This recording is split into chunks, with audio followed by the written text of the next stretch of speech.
Oh, Dave, this says my speaker isn't working properly. This is about recording. What? It was an alert about recording that my speaker wasn't working properly. It's because I have the, so how do I look? Light-wise. I think I look pretty good. Yeah, Yeah? a little too white.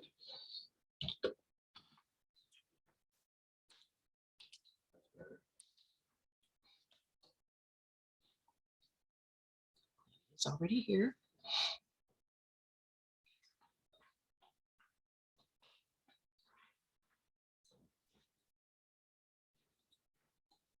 Hi, Claudia. I have everyone muted. When you can unmute yourself, but I when just did. I saw that, see that you did. So my ploy to keep everyone from talking at once is not going to work. Never does. Oh, dear. I'm sorry about your email. So is the AOL totally not? It's not functioning and I haven't updated it or anything. So it doesn't come in on my phone anymore as well as my computer. So that's kind of a problem. I don't know if I want to fix it.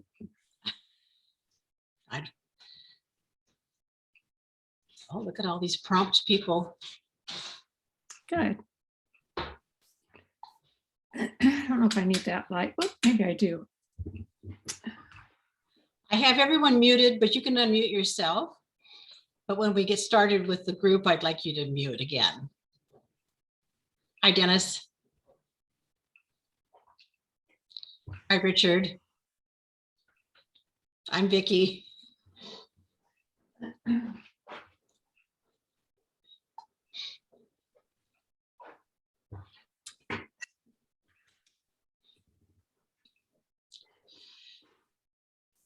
I can't, Dennis, you're muted. I was just blocking that light behind me with my head. Hi, Dennis. Claudia, Good to see Hi. you, dear. good to see you. How you be? I'm very good. Thank you. Hanging in there. That's right. Casper Sack looks lost. Oh, there he is. He's at City Hall. Well, Claudia, it's great to see you. Good to see you, Mike. You're looking well. Thank you, as you as well, in City Hall. I thought you left City Hall. Well, I'm going to. I had a bunch of lobbying meetings today, so let me change my background. Oh, yeah. You can take the boy out of City Hall, but you can't take City Hall out of the boy. Nope. We'll go theatrical. There you go. We're talking about you this morning, Dennis. Uh-oh. I don't even want to know what context. Well, let's see. It was with Laurel and Adine and Marilyn Manning. What do you think? Am I ready to re-up already? No. We were talking about advisors for the Legacy Circle. Investment Committee. Oh, good. Yeah. I'm sorry, I was rude. What were you going to say? No, I was just going to say it was about the advisors Oh, for the foundation. Mark? you're muted. There you go, Mark. Hello. Are you under your new skylight? No. Mark has $1 million skylight in his kitchen now. Yeah, almost. What, another public works project? Yeah. Hi, Mike. Hi, Dennis. What else do I know here? Well, hopefully we're going to all get to know each other, right, Vicky? Yes. Somebody else's, where'd they go? Madam Mayor, welcome. Hello. Hi, Dennis. Nice to see you. Nice to see everyone. Hi, Nisa. Hi, Claudia.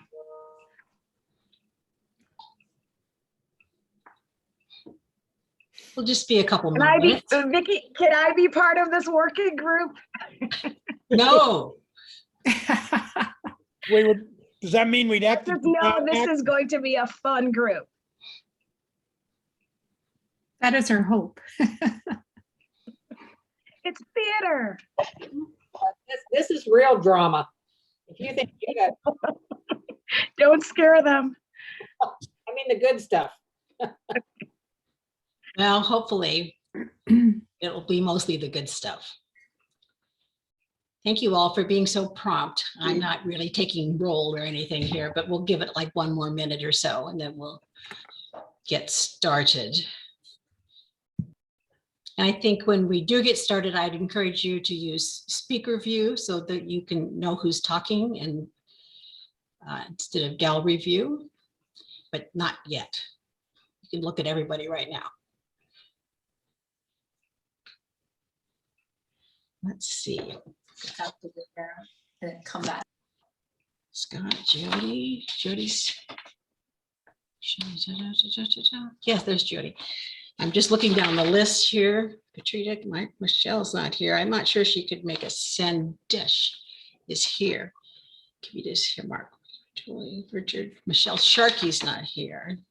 She's the only one that I think is. You are here. Oh, good. You're on my. Well, there you are. Hi, Michelle. Well, we're all here. So Michelle Kirsch, I believe, is the one person who was not available tonight, but I could be wrong. Anyway, welcome to all of you. This is very exciting to see all your faces, and I am Vicki Reeder. Oh, okay, one more. Several members of the theater board are listening in tonight. I'm going to ask you once we begin sharing the screen and talking to keep yourself muted and just raise your hand if you want to make a comment or ask a question about anything at any time. Would one of you please volunteer to take notes? I don't care how we're not keeping minutes. We're not we're not official in any way, but I would like to have, I am recording the meeting and I do want to have a bit of a record. So is anybody willing to be, we'll switch off so you won't have to do it more than once. And not just girls can volunteer to take notes. Anyone? If seeing no one, I will, Claudia, thank you very much. Basically, the goal of this group, as I understand it, is that we're charged with investigating the feasibility of building a new theater on public or private land in our town, specifically in our downtown. And if that can't be, we don't see any way to make that work, then we can look at where the theater is located right now, which is on the Civic Center property. And that mission may evolve, but that's what I understand it to be. And I'm now going to introduce our mayor, and she may have another thought on that. Please welcome our mayor, Nisa Flygore. Thank you, Vicki. Good evening, everybody. I'm looking around and I think I know most people here. I've either met you before or you're a dear friend like Archana. So first, let me just say thank you to all of you for raising your hands and volunteering on this working group. I do want to start off by thanking Vicki Reeder. Vicki and I go way back. A matter of fact, her husband and I served on a board together. So I know her family well. And so we are so lucky that Vicki agreed to do this. When we started talking about this concept of having a working group, a theater working group, so many people raised Vicki's hand for her. And the good news is she never put it down. And she, not only is she deep in the theater space, but she has excellent organizational and program management skills to really manage this group and see it through. So Vicki, thank you so much. I really appreciate you doing this. And I know you have other things on your plate at this time. I was also super excited when Vicki called to say Claudia Coleman was going to be on the working group. And if you don't know Claudia, I know some of you have done the LEAD program, and Claudia has led that group for years. And I like to say that I would not be on council today if it wasn't for Claudia, and I can tell you that backstory some other time. And so knowing that you have Vicky and Claudia and so many other amazing people on this working group, I know this group will put out really good, and I don't know what the end product will be, but I know it will be a success. I want to touch on what Vicky said about the purpose of the group, and as mayor, what my role is, and really it's nothing. Like the city council voted several weeks ago to support the formation of a theater working group. And the reason why we did that, and you'll hear either tonight or in future meetings, is that for years, different groups and individuals have proposed building a new theater in Los Altos. And some have gotten further than others. But one of the main barriers has been, where do we build this theater?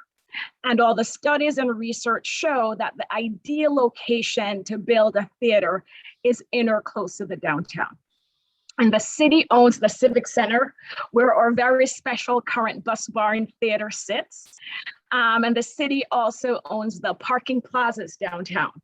And so when there's talk about where to put a theater, those two different locations, parking plazas downtown or the Civic Center are always brought up. And of course, there are other private properties that have come up as well.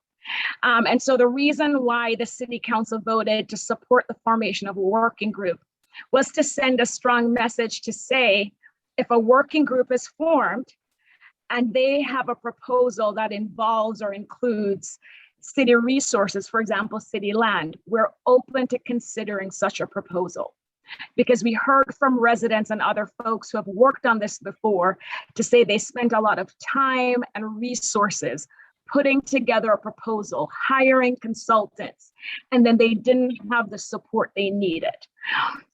I am also going to quickly add that there's no guarantee that council will like your proposal. I want to be very honest. We're not making any guarantees or commitments.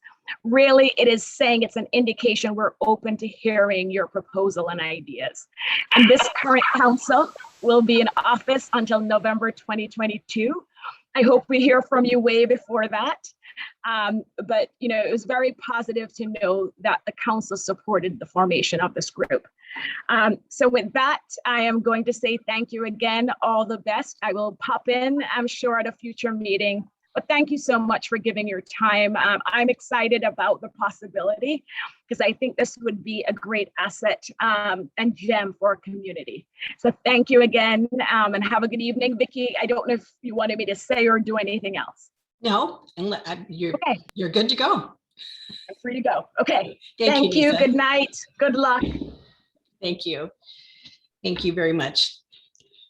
I don't know how many Zooms Nisa does every week. It's probably scary to contemplate. But anyway, I would like us all to get to know each other a little bit better tonight. I told you that in an email that I'd like you to say a few words about yourself that are not in your bio. And if they have something to do with experience you've had with theater in some way, that would be a little plus. And I will start so you can hear what I have to say and try to keep it short because there are quite a few of us. But the little story I wanted to share with you concerned my early life. I grew up in a little town called Puyallup, Washington, which is near Tacoma. And when I was 10 years old, my parents drove me to Portland, Oregon, which is like a 3-hour drive then, and put me on a train by myself on the Shasta Daylight to Oakland. It was like a 12-hour train ride, and my father gave the porter $5 and said, will you look out for this little girl? And at the other end in Oakland were my aunt and uncle. And I arrived safely, and they lived in San Francisco, kind of out in the Sunset District. And I still remember that when I drove over the Bay Bridge for the first time, this radio was playing Stranger in Paradise, that old song. And I thought, wow, I am, and my aunt took me to every attraction in San Francisco, but the one I remember most clearly is going to the Curran Theater to see Peter Pan, my first experience in a fabulous theater like that. So that's my little story of my first experience with San Francisco. And I think somehow when I met my husband in college and he said, I don't want to work for Boeing in Seattle. How would you like to go live in California? I said, okay. So that was a long time ago, and here I am. So I don't have any order. So if any of you want to start, just raise your hand or I'll call on you. Michelle, hi. I'll start. Hi, everyone. I'm Michelle Sharkey. I recently retired, so I'm excited to be here to join you guys. I guess for me, my little theater background, I grew up in Palo Alto and I was a huge theater brat hanging out at the Palo Alto Children's Theater for many of summers. And then that trickled down to my own children who now really were involved in PYT when they were in elementary school, which then ended up costing me tons of money because they became obsessed with Hamilton, and we saw Hamilton probably more times than anyone on here combined. But I just find that theater has been brought such a joy to my personal life growing up, and definitely my kids as they navigated through the challenging times of adolescence. Thank you. Anyone? Anne? Unmute. I'm Ann Hambley. In my bio, I mentioned that I serve on the board of directors of TheaterWorks Silicon Valley. And it was started back in 1970 by Robert Kelly, who had just graduated from Stanford University. And last year was our 50th season under Robert Kelly. And celebrating that 50th season, even though it ended in COVID, we had a good beginning when we learned that TheaterWorks was being given the Tony Award for the regional theater of the country. And that was 2019. June of 2019, and my husband and I were so honored to be able to attend the Tonys and sit in the theater when the award was given to Robert Kelly. So that's my theater story. Very cool. Dennis? Unmuted. Okay. I come at this from a different angle. I'm not a theater person. I have no theater background, even though I have been called a drama queen on occasion. My point of view is community assets. And I think the theater, Bus Barn, Los Altos Stage Company is a huge company asset. And that's why I volunteered, stepped forward to be on this committee, because I want to make it happen. I want to do everything I can to make a theater and a permanent theater in downtown happen. However we can make it work. I don't want to prejudge anything, although I obviously have a few ideas in the back of my head.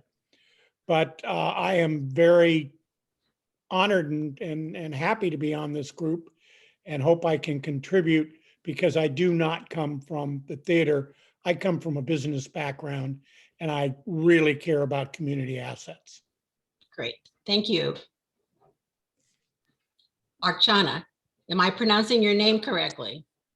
Perfectly. Okay. It's Archie and Anna. I'm Archana. I'm an engineer, but my heart is in performing arts and theater and dance. And I think my kids have been in every play in their elementary school, and I've worked backstage. So that's I'm familiar with lines and sets and all of that. And my daughter performed at the Bus Barn, and I was just blown away by how close it was and all the facilities it has everything that you would it was so professional and it was so wonderful. So I'm very honored to be part of this group that can help keep this treasure wherever the location is, but have a theater. Thank you. Thank you. Thanks very much.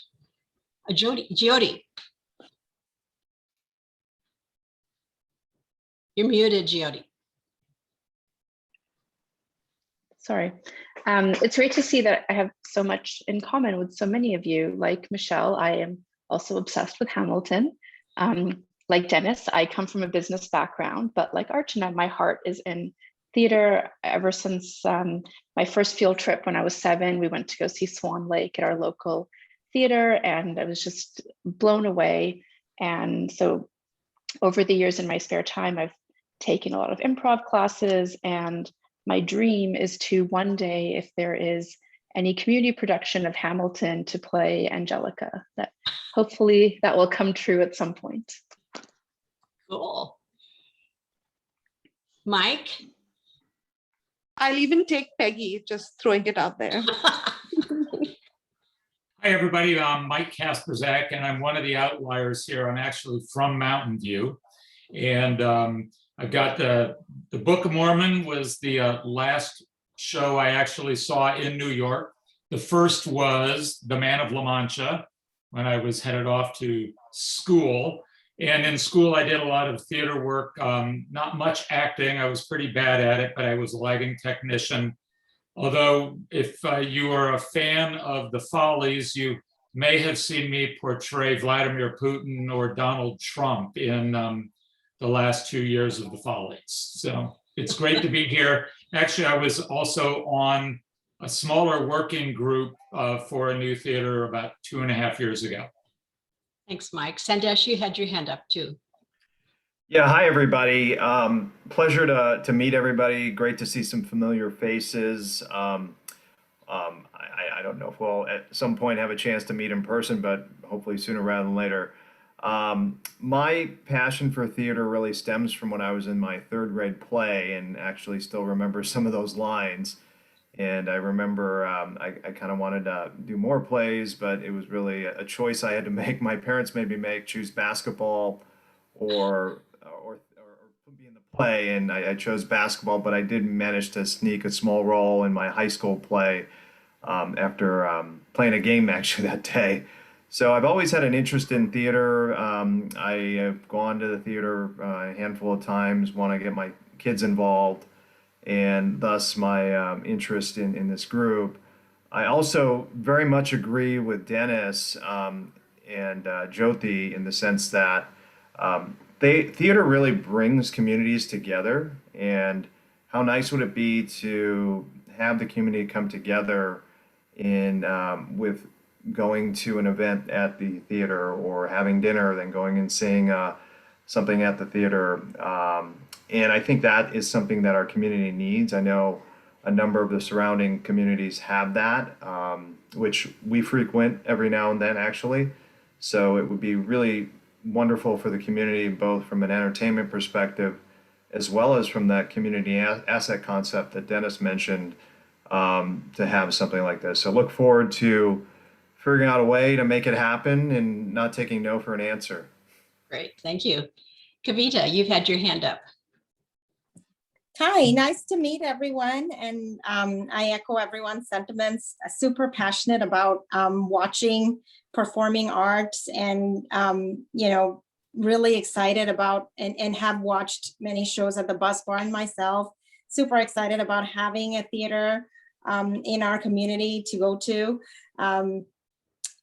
I have always been interested in performing arts, but super lucky to be mother to a 13-year-old who is very involved in performing arts and in singing.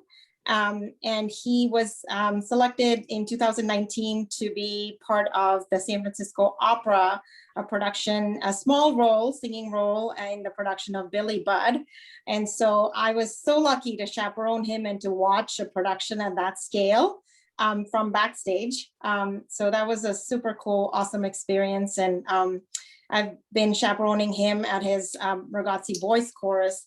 And it always gets me how boys who cannot sit still for a second, the minute they walk out on stage, will clean up so quickly and sing like angels. So performing arts brings me extreme joy. I've been, as Archana said, backstage doing this and watching all the chaos in the green room transform into magic on stage. So really excited about the thought of having a bigger, more formal theater here, and excited to be part of this committee and to be working with all of you.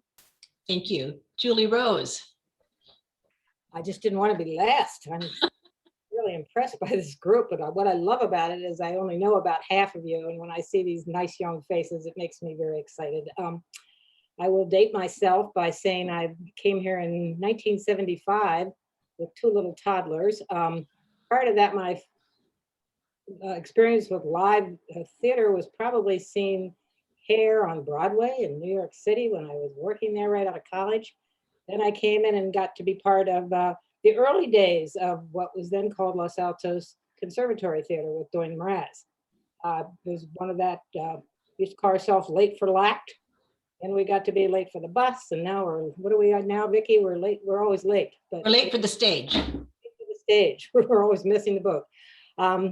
Anyway, I have a great love for Los Altos, and I don't think this town will be complete until we have a performing arts theater that we deserve, and I think we need. So I'm really excited to see this, and I'm so excited the prospect is going forward. Thank you, Julie. Mark, see your hand up. Scott, I'll get to you. Okay, Mark Rogie here. I'm a retired civil engineer who worked for several cities around here. And I think my love for theater is that I think it's a really important part of the community. It allows us to see ourselves in different perspectives. It allows us to learn about our own selves through theater. And I think it's so important. And of course, I absolutely love the Follies for years. I think I started going to the theater in Los Altos in the early 80s. And when I worked in Mountain View, and just have always loved it. I think what's important here is we already have a wonderful theater group. We don't have, it's not a pie in the sky, but they deserve a really complete and properly sized theater. So I'm a big fan of theater architecture and the technology in theaters. So I kind of come from it from that perspective, even though I've worked on a stage crew and done some other things with the San Francisco Ballet and those sorts of things. But I really think that I underscore what Dennis and others have said, that a great city requires a great downtown, a great theater, and a great library. And a really great downtown has a wonderful theater in it. So I think that this is something that's really important to education and to the community and to our values. Thank you. Scott. Excuse me. Good evening, everybody. I'm Scott Hunter. I guess my theater connection goes back all the way to when I was a kid. I grew up, born and raised in Sacramento. And for as long as I remember, my parents had season tickets to Music Circus, which if you've ever been to Sacramento was a giant tent in the round. It was theater in the round during the summer. Since as I grew up, they actually added air conditioning and such, but it used to be Sacramento summers underneath the tent. I was able to use my kind of knowledge of seeing so many different theater or so many different productions over time to when I became a journalist, I was able to become the theater critic for the Sacramento Union. I did that for about 3 years before the newspaper itself shut down. During that time was able to go and interview so many wonderful people. I spent a lot of time in Hollywood and New York. And I say one of my biggest thrill is being able to meet Ben Vereen. My favorite musical is Pippin. And I was actually able to sit and talk Bob Fosse with Ben Vereen. So that was a highlight of my life, actually, but certainly of my journalism career. Since that time, I've done a number of things. I'm currently a member of the Stage Company Board, but I'm also the executive director of the Village Association. Thanks. Let's see. Claudia. There we go. I have very little background in the arts at all, other than I played the Wicked Witch in Wizard of Oz. That's my only experience. What I'm really interested in, and I said it in the bio, but I'd like to kind of expand upon that, and Dennis was talking about it a bit too. I really value dynamics in the downtown because that's your living in Los Altos experience. And on the Hillview Community Center, when we were having all these discussions, what was always front and forward is how can we expand upon the History Museum? How can we use the library? How can we create this kinetic energy downtown that just kind of fosters this, this wonderful living environment that people come from around as well as really enjoyed locally. And as you have all expressed, the theater is such a key element in all of that. And regardless of where it's located, it's still part of that dynamics. That's a magnet of just creating this wonderful environment for all of us to really enjoy where we live. And that's why I'm on this. Fantastic, thank you. So Richard, how about you? Sure, I'll introduce myself. So I moved here, you maybe tell from my accent, from Australia, from the West Coast in Perth. Moved here 13 years ago, and I've lived in Los Altos for 10 years. Kids at 16, 14, and 10. So I work here as an engineer in solar photovoltaics and do a lot of mechanical and electronic design, stuff like that. You know, I was thinking about my theatre, my very limited theatre background. And I realized back in Perth, I was a lot of my friends were involved in theatre, and I was getting dragged into various productions as like doing a little bit of acting, and then doing, I did some music for another one, and then just realized I was surrounded by a lot of theatre people back when I lived in Australia. So I kind of missed that. And, you know, I think having a theatre would be really important for the community, and it's really adds so much to the vitality and makes the city kind of an important, different place. So I'm looking forward to contributing whatever I can to the group. You know, I have some other connection. My sister and brother-in-law actually work in the sound and lighting on major productions all over the world, so they have pretty good background in theatre design, and a lot of can lean on them for some input there. So yeah, really looking forward to meeting everyone and contributing where I can. Thank you very much. So Petrita, how about you coming on now? Good evening, everyone. My name is Petrita. I was born and raised in San Francisco, and so I was exposed to the theater starting as an adolescent, and it was so wonderful. So everywhere I've traveled, I've tried to always go and see some production. But I have to say, when I came to Los Altos 21 years ago, and I immediately got to know the theater. I didn't go as often as I wanted because my kids were young at the time, but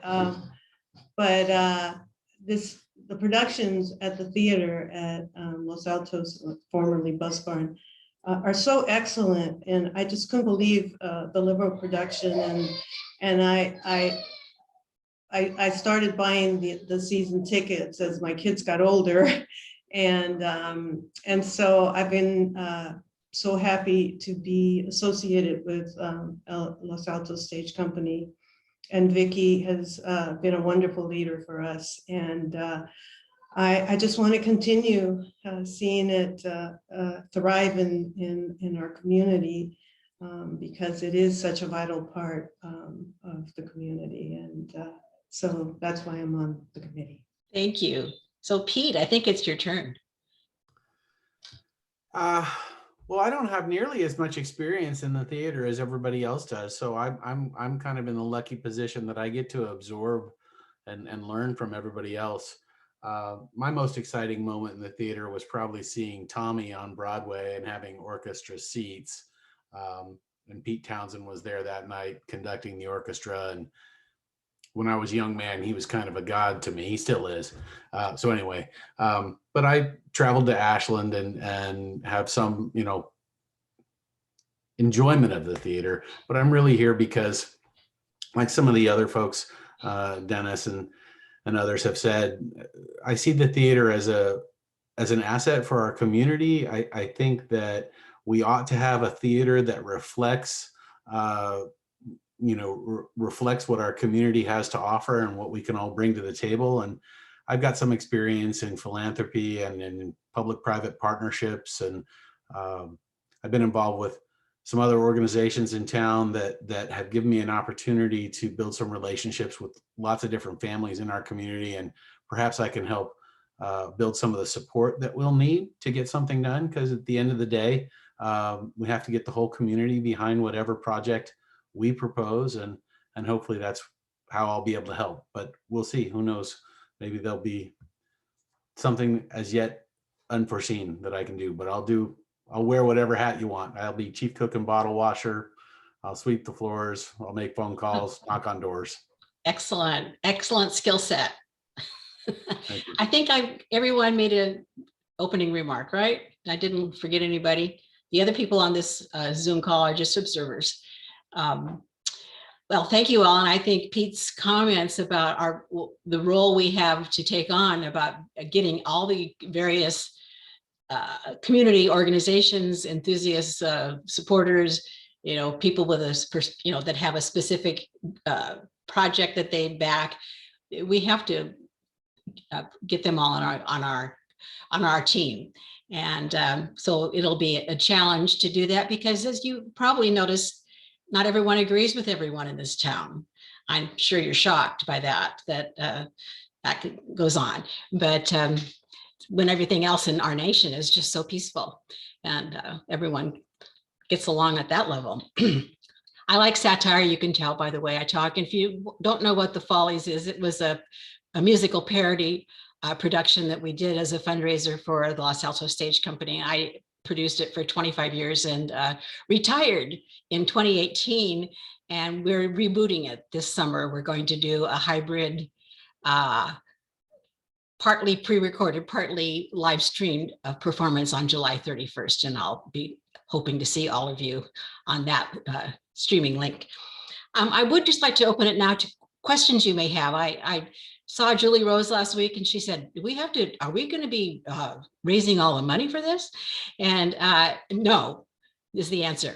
I mean, fine if you want to work on that, but it's not, so I thought probably you all have some questions. And so let's just chat for a while. We don't have to take up the next hour, but let's just, tell me and Claudia, this is where I would appreciate you taking a few notes. So just let me know what's on your mind about this particular goal we have. Scott.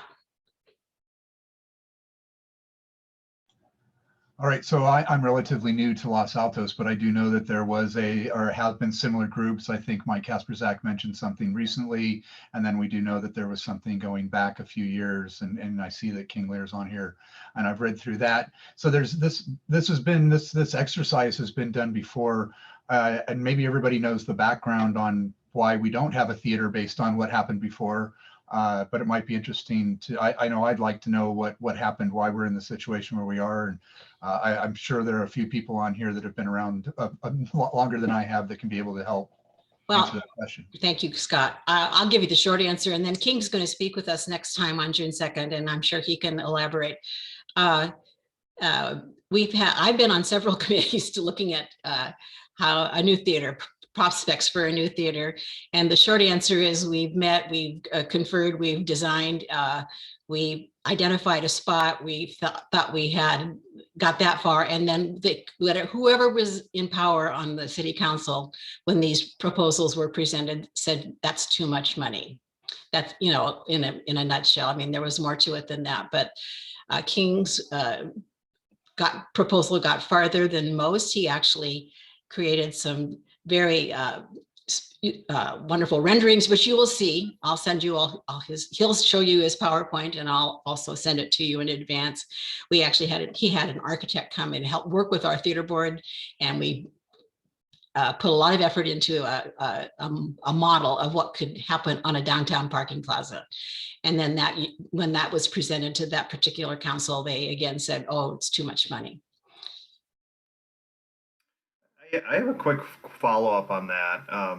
So they said too much money, and so now as we look at it, do we look at a different spec in terms of it costing less money, or do we look at it potentially getting more corporate dollars, or potentially having it be a revenue-generating asset, kind of like what King described with the restored house that is rented out, I think is break even. Oh, Neuter House, yeah. Right. So have there been sort of other models discussed to sort of address the financial question? Somewhat, but I think that's what one of our tasks is going to be. And we'll probably break into some subgroups to look at things like that. It's not going to cost less. It's going to cost more. There is no building on earth that has cost less in 2021 than it did in 2015. And Neuter House is a small cottage, and I'm guessing we're looking at around 30 million. What this new community center cost is about 35 million. Dennis, is that about right? Dennis, you're Claudia, 37 all in. so of $37 million. I don't see a structure on a that would hold 100 or 150 size audience costing less than that. But Sandesh, we will. That's all the things we're going to have to figure out. I will also say that I am not aware, except for the biggest Broadway houses, most theaters do not run a profit. It really is a combination of what you get at the door and then so earned income plus contributed income from major donors and major philanthropists. So it's never as simple as just, in our case, Los Altos Stage Company, basically it's about, I think it's like 60-40 maybe in ticket income and donated income. And that's pretty typical. And we can probably address it later, but there's no opportunity to have it be mixed use, so rent it out to. Yes, that's also on our agenda. That's one of the things we're going to look at. When Nisa and I talked, she talked about, in fact, King's proposal that he made in 2014 did include a parking structure as part of it. Nisa said we should look at that. Nisa said, look at housing. Don't look at, one of the other things to do is think about how many uses can a theater provide? And it's tricky because right now the Los Altos Stage Company, which is housed in the building we call the Bus Barn Theater, there are two theater companies there. Ours, the Stage Company, and the Los Altos Youth Theater, which is a city-run program that the Stage Company is now managing. We manage it, and we have a new production coming up, and I'm going to tell you about that at the end of this meeting. But so we share the space within one other theater, and it's complicated. There's only one stage. There's only 3 dressing rooms in that little building. There's no place. There's no revolving stage that you could have the other set on and then turn it around when you need. So when you want a multi-use facility, it gets bigger. That's just something to keep in mind, that when you want it to do more things, it needs more space. Any other questions, comments? Jyoti, yes, let's just go. Jyoti, go ahead. Yeah, so you mentioned in your email as well that there was already some resistance and opposition from the Los Altos residents. Mm-hmm. Can you speak a little bit to that? Was that also primarily just financial? I probably shouldn't accuse this group of anything. That some of the people that belong to it did send negative comments to Mayor Flygore when she proposed this working group, saying that it was unfair for, it was providing, we were getting special, the Los Altos Stage Company was getting special privileges, and the very idea of considering a public-private partnership was outrageous. So it's that sort of criticism that has surfaced. It's only from a couple people, but I think we can expect more of that. Mm-hmm. Claudia, you had your hand up earlier. Yes, I was just curious of the process, Vicki, of how you, whether it would be the group at large or whether it be you, coming up with, you talked about these subgroups, Mm-hmm. how do you divide and conquer and how do you focus your attention to get data? And clearly, parking is always a hot tamale, no matter what we talk about in downtown Los Altos. It's a huge problem, and parking spaces at the community center and how we go about looking at it, or whether we can make it a parking neutral kind of situation. All these things set up the advantage of how the discussions are moving forward. So I'm curious as to how we as a group go about determining what are the key elements upon which committees or subgroups should be developed in order to do some, groundwork to bring it together for full discussion so we can have, really productive conversations versus all of us constantly working on talking what we think about how things should be. Right. I will tell you what Nisa and I what Nisa suggested and I jotted down, and I would really love for feedback from all of you in written or right now on what you think are the kind of elements that we need to be looking at in small groups. But Nisa suggested design and size. I think it's more, I don't think we want to get into the weeds of what it should look like. I think be wary, that's not really our task.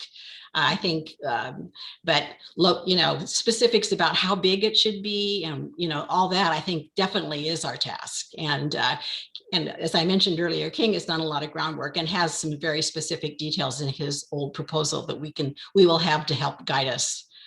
So she's talked about size, we talked about location, we talked already tonight about multi-use. How do we manage a multi-use facility? And who owns this structure? Is it like the History Museum and like the current Bus Barn Theater? Those are, well, they're different, but they're right now with the History Museum was built with private money and then donated to the city. And it's sited on city property on the Civic Center. The Bus Barn Theater was originally put on that property on the land there by the Los Altos School District. Used to own all that property where the soccer field is, and they had school offices down on San Antonio. And that building is actually an old school bus barn. So when the city bought that property from the school district, they inherited this barn.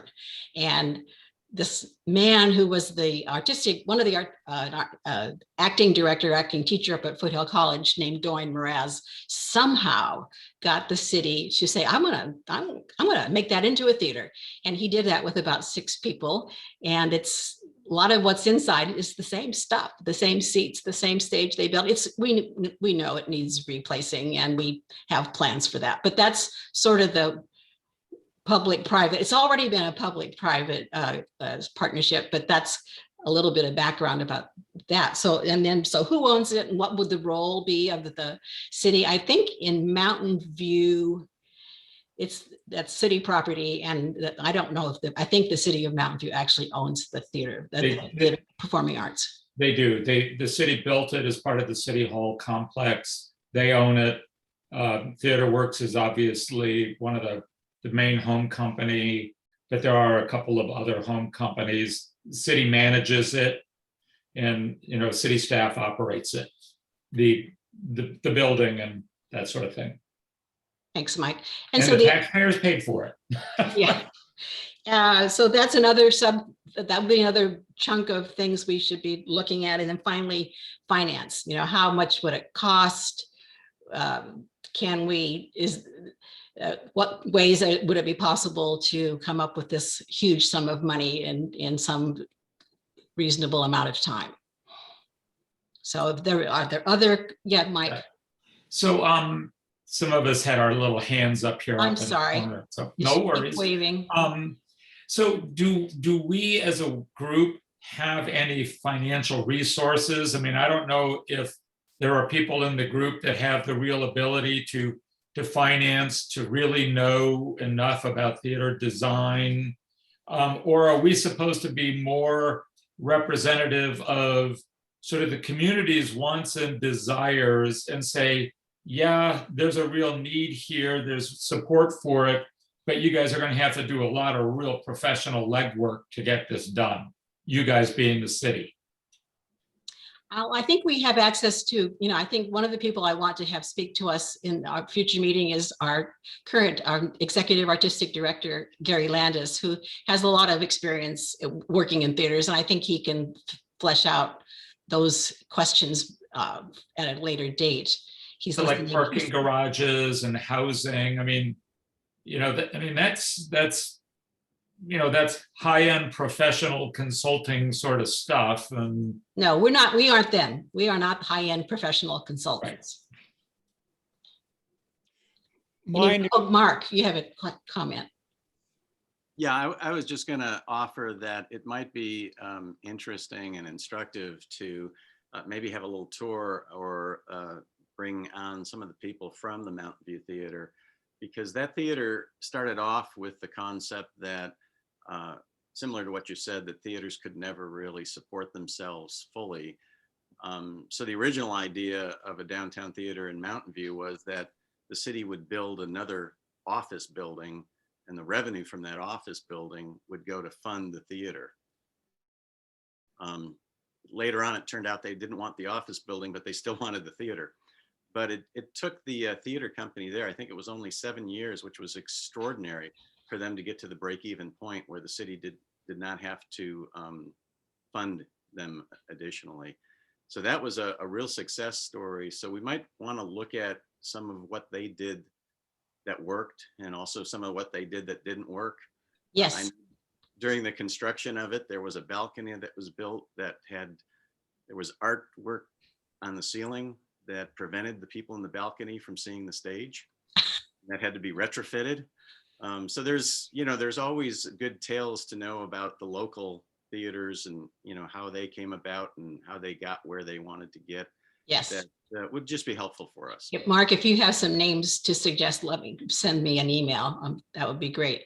Another asset we have that I hope will come and talk with us is a man named Alex Perez, who teaches theater arts in Menlo Park.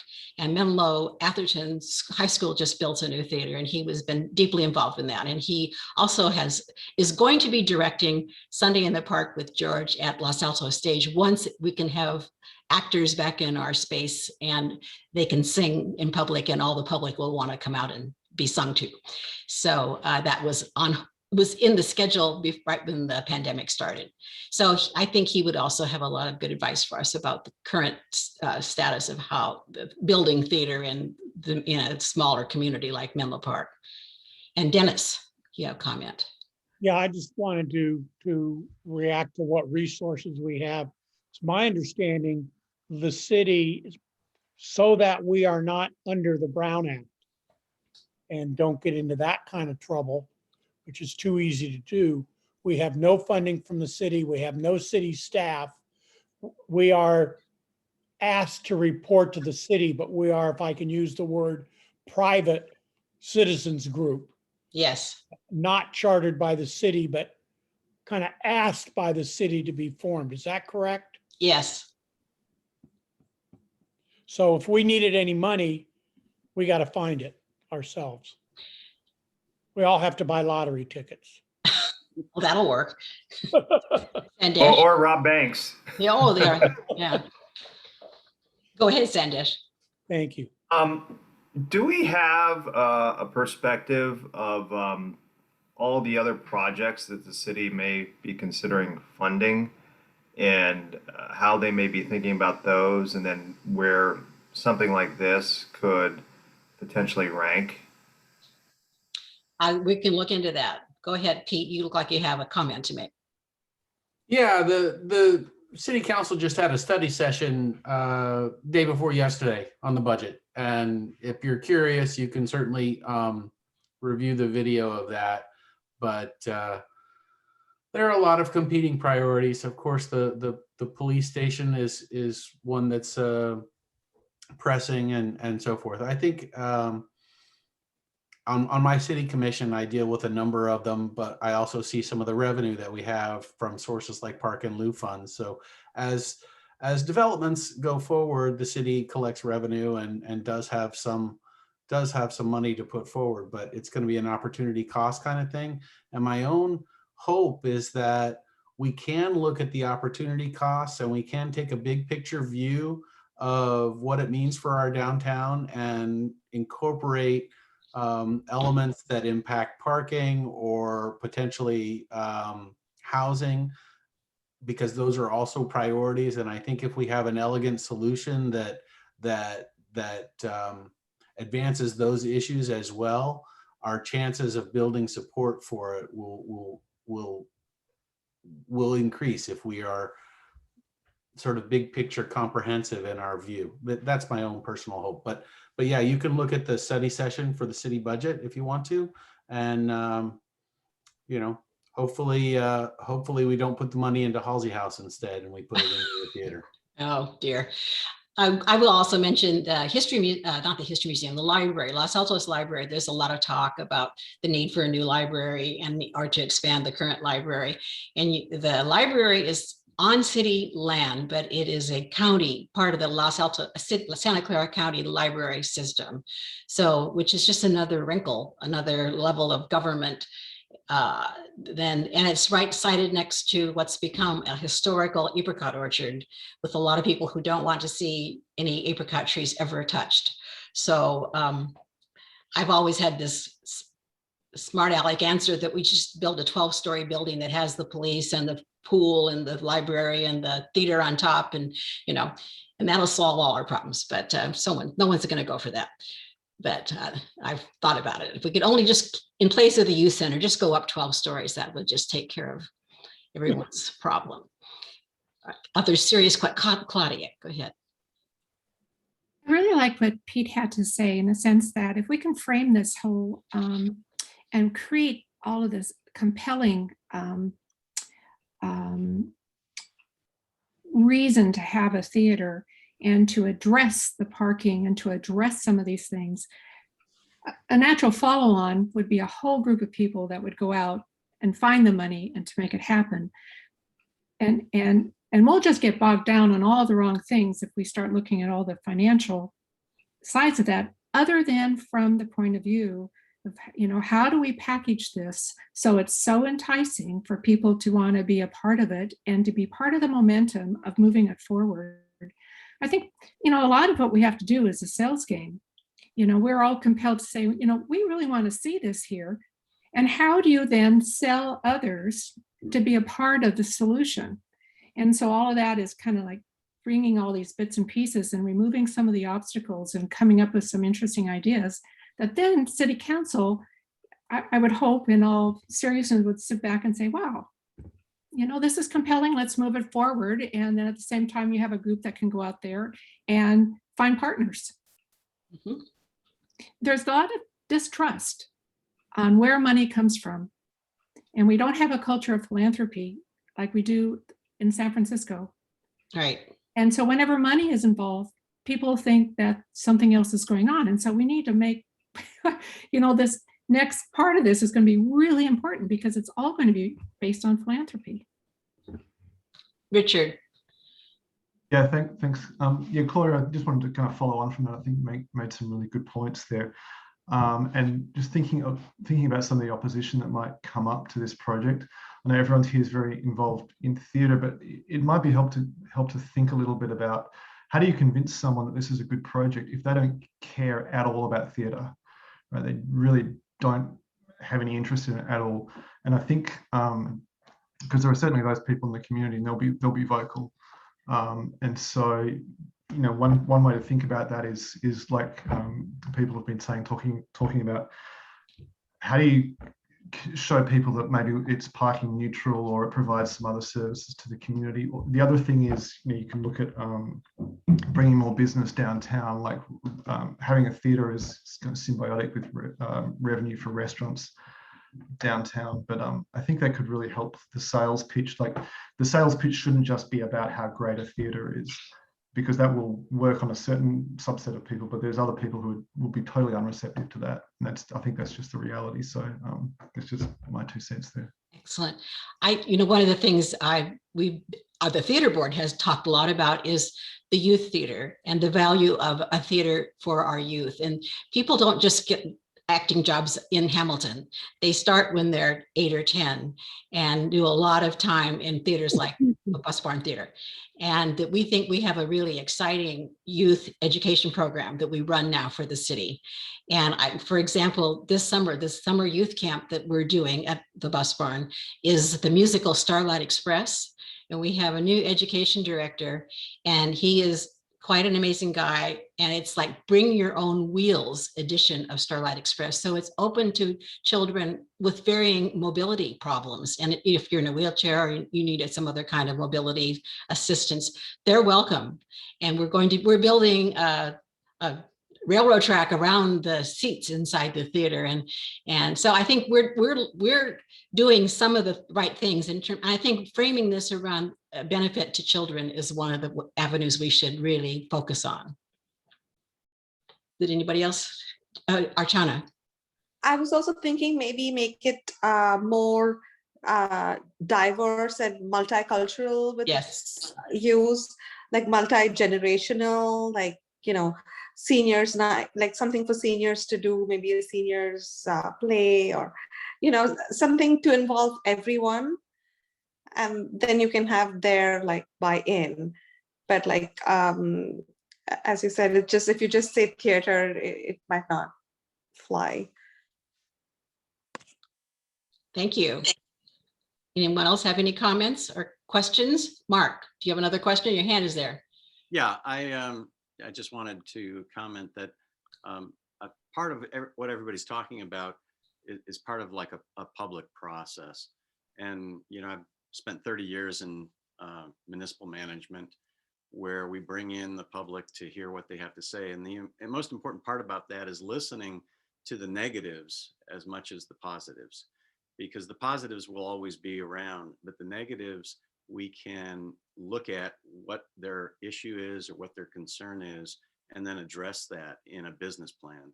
So if we put together a business plan that addresses some of these things, that whatever we do is not going to cause a parking impact. It's going to be either parking neutral or provide parking when the theater's not in use, or whatever we do is not going to impact a neighborhood.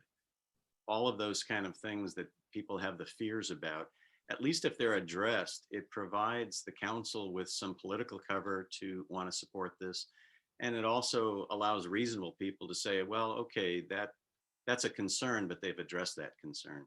So I think that's an important part of the process going forward, is looking at everybody's thoughts about this. And that's sometimes hard to get everybody to express themselves, but I think it's worthy to look into them and counteract them with whatever plan we can. Thank you. I hope you all will feel really free in this group to express yourself to us, all of us, and that we will take your advice seriously and what your words and weigh your words carefully. I don't want this to be combative and polarizing in our group, especially. I think there will be some negativity, probably, just as I mentioned earlier, about some people think nonprofits are private, but they really are not. They are public entities. We're public good. So, and I appreciate everything all of you had to say. And I think we can wrap up in a few more minutes, unless anybody else has any burning questions or comments. Petrita. Vicki, I wanted to ask if you were talking about the library, maybe somebody else knows about this, but do you think that there'll be a bond that will be supporting that, and maybe we could piggyback on a bond with the library? I mean, why don't we put that on the agenda to find out more? Sandesh, do you have a comment? Oh, no, I had the next question. Oh, Sorry. okay. I don't know. I doubt it. It's been kicked around for quite a while. And Mark, you have a comment about the library?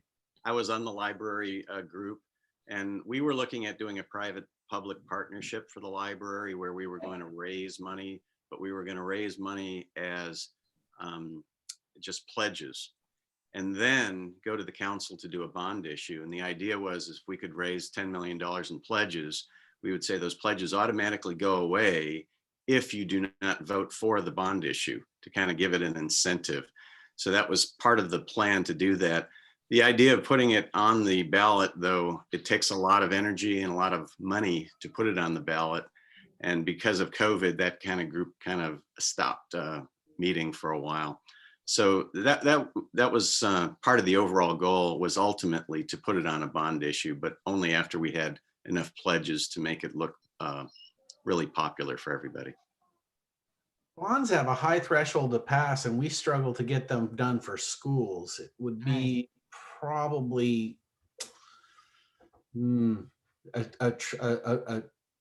troublesome hurdle to clear. I agree. Sandesh. Yeah, I don't have any experience presenting to city council, and I'm not sure if others here are the same. I do have a lot of experience presenting in a corporate environment to get projects approved, but I think for those of us that aren't educated in regards to how do you present to city council, how do you prepare for city council? Is it an iterative process, or do you sort of put on your best foot forward and then they make a verdict? I think for some of us, it may be helpful as to sort of how an approval process how does it all work? Okay, we can certainly put that on a future agenda, and maybe we can talk to, I happen to be married to a former mayor, and we have quite a few connections to former elected officials. We can probably find someone to speak with us. Anyone else have any comments or suggestions for Anne? Go ahead. Well, I think it's pretty apparent that to do a project like this, we need the land. If you add in the cost of the land in addition to the building, you're getting up there pretty high. So I think we're talking of public land, or if we can get someone to donate the land. But I think pretty much that's what you're going to have to look at. Yes, I totally agree with that. I will tell you, I did contact my friend Kim Cranston, who's one of the downtown property owners, and asked him what his estimated cost would be to purchase a plot of land in downtown, and a parcel. And he said 5 million. And I think we would need 2 to put a theater on. So there's 10 million right there. So I totally agree with Anne that it's unrealistic to think that we're going to be able to buy property. Anyone else? Yes, Pete. Is everybody familiar with the downtown vision plan? We're going to present that next time. Okay. Yeah, probably not, but we did, the city council did hire a consulting team in 2017 who spent a great deal of time and effort. And I don't remember, I think it cost at least $50,000. I don't know what it cost.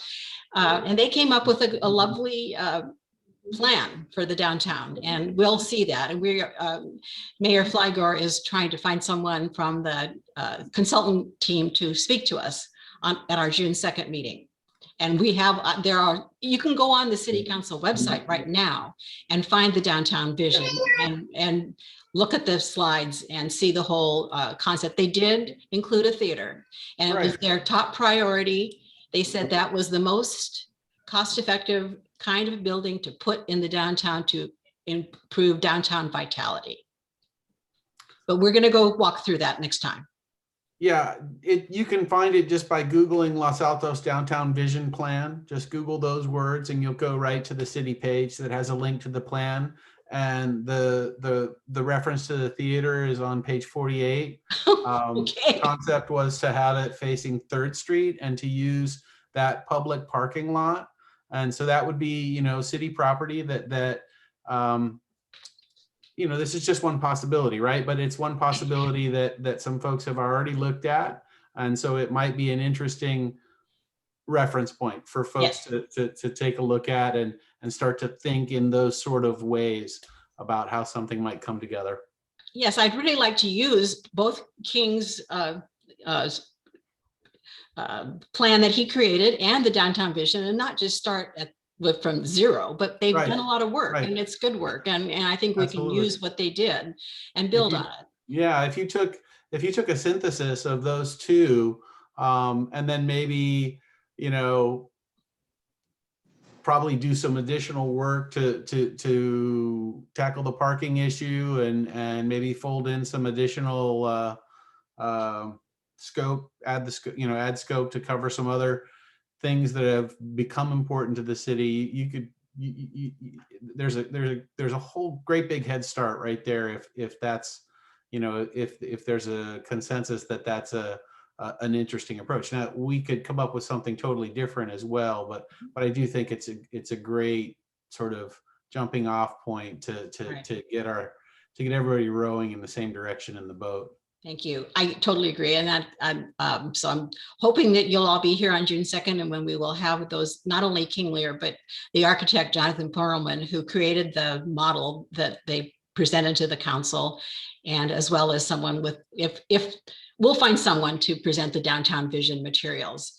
And what was like, oh, I also have talked with our artistic director, Gary Landis, about some kind of messaging subcommittee to look at how we craft, and Dennis Young too, who's a publisher of the Town Crier, how we craft our messages to the public. And if any of you have a background in marketing and all that kind of thing, I'd love your support for the messaging work we're going to do. Richard, did you have your hand up?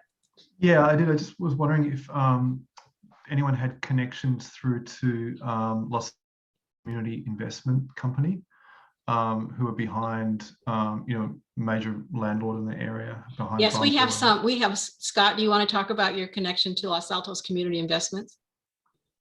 I mean, I don't, as Lava has a connection, obviously, being in the downtown to Los Altos Community Investments.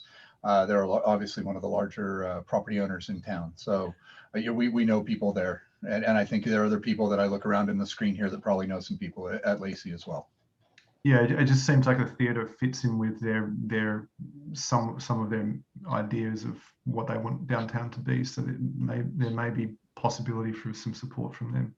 Well, that was another grand plan that didn't fly. They, a few years ago, I'm not sure, it was around the same time as the Downtown Vision, so I can't remember exactly, but the Community Investments Group wanted to take over half of the parking plaza that faces Safeway and build underground parking, which they could use some, and some would be public parking. And they were one of their proposals was to have an outdoor theater in this new park they were going to build. And it created quite a furor in town and ended up, then it sort of, I can't remember exactly why it blew up, but I mean, they dropped it. And It was Claudia, economics. Dennis, what? It wasn't going to pencil at what they thought they could get for rents, which is proven correct. It was price prohibitive. It was creeping elegance. And there were so many demands put on what it could be that it went out of the economic model for feasibility. But I will say, Vicki, I did talk to Robert tonight, and Robert's the general manager at Lacey, and they're still behind any sort of theater that this group might come up with. He did talk about other property that they own, the parking lot behind their the building at 170, which is their refurb building. Most of that parking lot is actually owned by Lacey and not the city. Oh. It's some of the few areas in downtown that actually aren't owned by the city. And so Robert kind of threw that out. He's not sure they want to start building right after they finished with the construction of this one, but the bottom line there is that Lacey knows of this group and is very supportive of downtown theater, or of a theater. Doesn't necessarily need to be in downtown. Yeah, I think we're the breaking ground is not in our purview. I think we're the vision people who are going to come up with something that's exciting and viable, and then someone else will have to, including some of us if you want, can figure out how to finance it and sustain it and all those things. But I don't want to keep you too much longer. It's 8:10. I just want to, I had proposed the dates of a couple upcoming Mondays. We're going to meet on next time we meet is Wednesday, June 2nd. And that meeting has been set if that works for most of you. And the same time, 7 p.m.